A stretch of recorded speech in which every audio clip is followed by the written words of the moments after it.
Transport en commun. La matinale de Radio Classique avec David Abiker. Et avec nos esprits libres du jour, esprits libres un peu exceptionnels, même s'ils sont déjà venus parler à ces deux micros. Il s'agit de Michel Cotta et de Patrice Duhamel, que je ne présente plus, mais qui sont tous les deux journalistes, écrivains, et en l'espèce, aujourd'hui, documentaristes. Patrice et Michel, bienvenue. Bonjour à tous les deux. Bonjour. Merci d'être là ce matin. On va évoquer ce documentaire que vous avez terminé hier et qui a été diffusé hier soir sur ces jours intranquilles de François Bayrou à Matignon. Mais avant cela, je m'adresse à deux journalistes qui, sans leur faire injure, ont tous les deux connu tous les présidents de la République et tous les premiers ministres depuis Giscard, voire Pompidou. J'aimerais votre regard sur ce qui s'est joué hier et sur cette séquence de notre vie politique. Michel Cotta. Beaucoup de tristesse quand même sur tout ça, pardon. Tristesse, c'est pas le mot parce que c'est un peu, c'est pas le mot que je ressens, mais enfin c'est impression d'un désastre qui aurait pu être évité, qui ne l'a pas été. Un désastre. Enfin, oui, moi, je suis très pessimiste de nature. Par conséquent, je vois le désastre. Peut-être on l'évitera.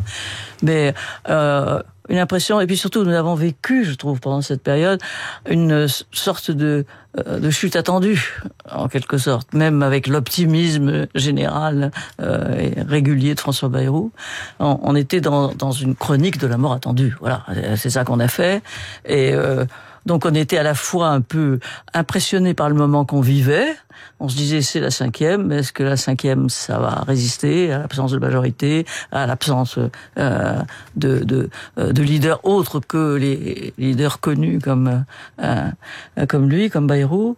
Donc on a un grand sentiment de fragilité quand même, non? Je sais pas. Tu as pas ce sentiment-là, toi? Patrice Duhamel, on va parler du documentaire de Bayrou, de tout ce qu'il vous a raconté, comment il l'a raconté depuis février dernier. Mais je repose ma question. Est-ce qu'il y a quelque chose d'inédit dans ce qu'on vit aujourd'hui? Est-ce que vous imaginez des perspectives malgré tout? Tout est inédit.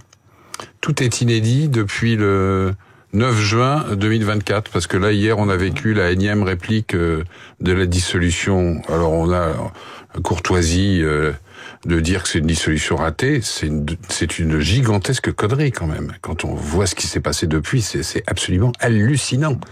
Mais comment cet homme brillant, intelligent, cultivé, comment a-t-il pu imaginer et faire une chose pareille?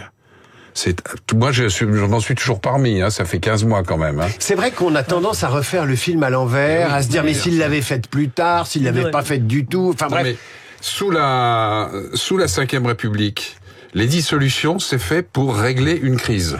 De Gaulle 68. Voilà. Oui. Là, en juin de l'année dernière, il n'y avait aucune raison de faire une dissolution. Il avait perdu les européennes. Bon, très bien, ok, d'accord, mais bon, il y avait une vie après quand même. Et là où il y a une crise absolument majeure, normalement, il devrait dissoudre puisque c'est fait pour ça. Or, il ne peut pas, puisque s'il dissout, il va avoir Bardella à Matignon ou quasiment. Moi, je suis aussi inquiet que Michel.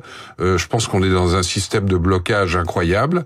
Alors, ou bien on est dans la phrase exceptionnelle de Gaulle, une de plus, les partis politiques qui font leur petite soupe sur leur petit réchaud dans leur petit coin. C'est quand même ce qu'on a vu hier, franchement. Ou bien il y a un sursaut collectif.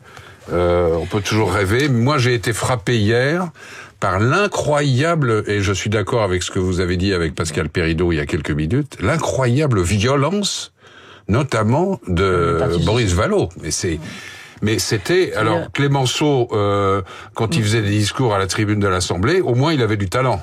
C'est quand même ça la différence avec Boris Vallaud. C'est vrai qu'on a vécu comme ça une période d'incertitude avec quelqu'un qui s'est révélé comme, au contraire, assez tranquille. Alors, quelle est la part du paraître par rapport à ce qui est vraiment? Mais je crois qu'il est tranquille en lui-même. Alors que nous ne l'étions pas, vous voyez. Alors justement, on va écouter un extrait de ce documentaire. Bayrou parle de Bayrou.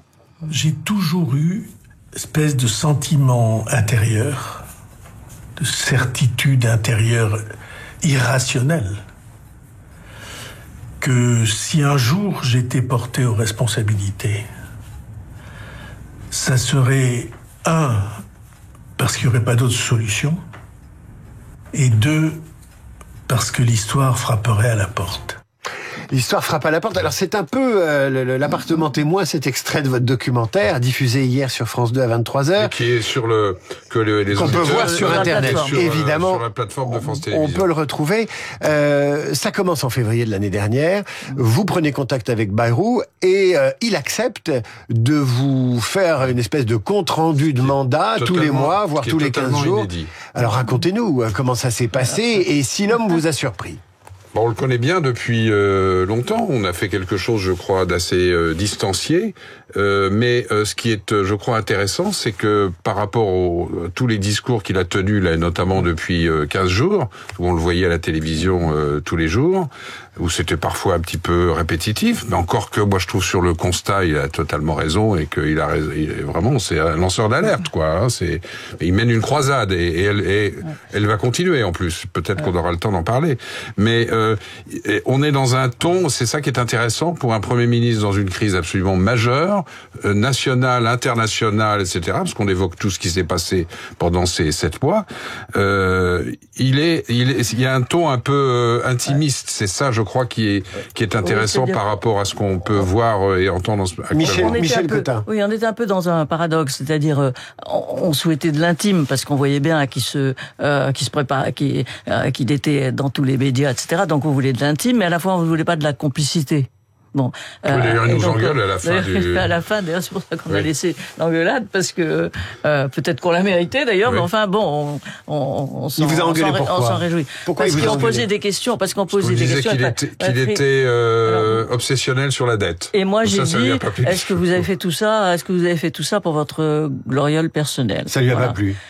Oh, bon, il y avait un plat, ça lui a pas plu. Il m'a dit qu'on n'avait pas le droit de dire des bassesses pareilles, mais c'est ce qu'on a... Bon, alors donc on était dans une atmosphère à la fois, on le connaît effectivement depuis longtemps, mais à la fois on découvrait avec lui l'actualité, et c'est ça qui était formidable. Alors c'est ça qui est intéressant, c'est que l'actualité a planté dans son dos des banderies, si j'ose dire. Il y a eu l'affaire Betaram, il y a eu cette histoire de conclave dont on l'entend regretter beaucoup dans le documentaire, qu'il a failli réussir. Et il y a presque quelque chose de naïf là-dedans. Et puis, il y a les événements internationaux. Le MEDEF l'a bien aidé. Bien sûr, qui a quitté la négociation. Je me disais quand même hier, en re-regardant le film la dernière fois, qu'au bout du compte, plus personne n'avait jamais parlé des 64 ans. Vous avez remarqué, les 64 ans sont passés. Et au conclave a échoué. Mais au fond, est-ce qu'il n'a pas détourné l'attention sur le conclave pour appliquer les 64 ans, puisqu'elles ont été appliquées à partir de là? Mais donc c'est d'une certaine façon une réussite, mais une réussite dont il ne peut pas se prévaloir. On a entendu cet extrait où il évoque un rendez-vous avec l'histoire, qu'il est l'homme des solutions impossibles, etc., etc. Est-ce que vous avez découvert, vous qui le connaissez depuis longtemps, une autre facette de cet homme? Vous a-t-il surpris d'une façon ou d'une autre? Je dirais pas, enfin je sais pas ce qu'en pense Michel, je dirais pas que j'ai été surpris, mais je trouve que ça fait 30 ans qu'il parle de la dette. Il a été 3 fois candidat, il a fait jusqu'à, je crois, 18% en 2007 à l'élection présidentielle. Donc il était le 3e homme. Voilà, en parlant beaucoup d'ailleurs déjà de la dette. Moi je pense qu'il a réussi à faire passer le message chez les Français. Le problème c'est qu'on est dans une telle situation de blocage absolu et de colère des Français que les solutions, alors les siennes, bon, les jours fériés, la des blanches, etc., de toute façon, ça va être effacé, ça, par le successeur. Mais je pense qu'il y a actuellement, je me demande s'il y a des solutions qui seraient... Quelles solutions seraient acceptées par les Français? Michel Cotin, est-ce que vous avez le sentiment qu'il est allé à Matignon pour cocher la case Matignon et préparer sa sortie dès février, dès qu'il vous a donné rendez-vous en février? Est-ce que vous avez le sentiment de cette stratégie presque machiavélique? Non, j'ai le sentiment d'une stratégie, c'est sûr. Hein, je crois que nous l'avons tous senti parce que nous l'avons tous les deux senti à la progression dramatique de l'affaire.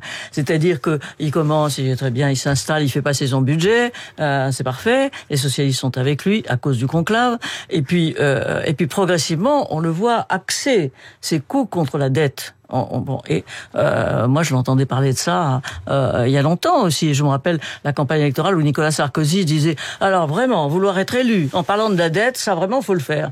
Bon, c'est un peu vrai. Donc on le sentait porteur quand même d'une idée.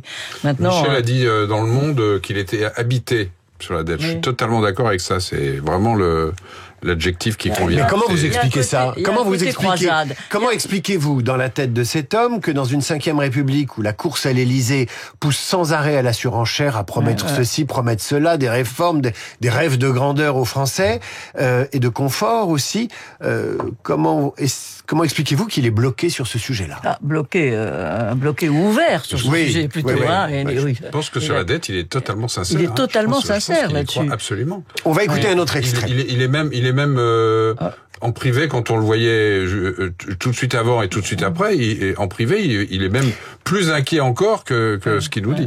On écoute un autre extrait de ce documentaire Matignon, Mission Impossible.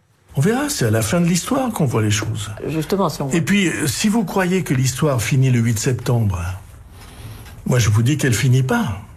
Je vous dis que, à partir de là, s'écrit une nouvelle histoire, qui est une histoire dans laquelle, pour moi, je souhaite que les Français prennent toutes leurs responsabilités. Vous croyez qu'on pouvait continuer comme ça ? Alors c'est très amusant dans ce documentaire, il y a 4 personnages. Il y a vous deux, il y a Bayrou, et puis il y a une pendule qu'on entend tic-tac, tic-tac, ça c'est très bien vu par le preneur de son et par vous-même. Alors l'histoire n'est pas finie, ça veut dire qu'il est déjà en 2027 ou il est déjà à Pau ? Alors, il est déjà en 2027 peut-être, mais à mon avis, il n'a pas dans la tête la course présidentielle. Je ne pense pas. Et non, c'est une attitude sacrificielle.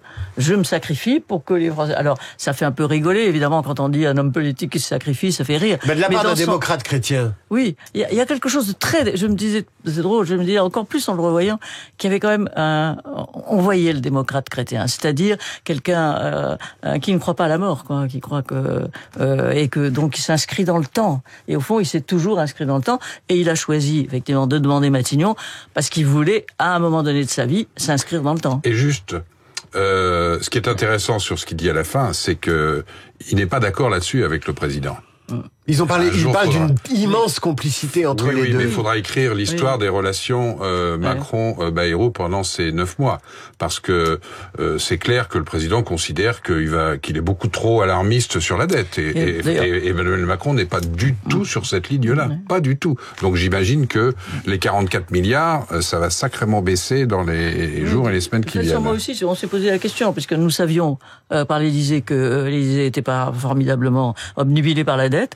Et on a été plutôt étonnés du soutien qu'a apporté à la fin, au moment où peut-être il aurait dû prendre au contraire de la distance pour au fond laisser Bayrou tout seul tomber. La corde qui soutient le pendu peut-être. Patrice Duhamel, Michel Cotta, merci à vous. Bonne journée. Matignon, Mission Impossible, c'est à voir en replay, comme on dit, sur le site de France 2. Je vous le conseille vivement. Merci à tous les deux. On va se quitter avec ce qui pourrait être la bande-son de l'enfer de Matignon. Elle est signée Lalo Schifrin.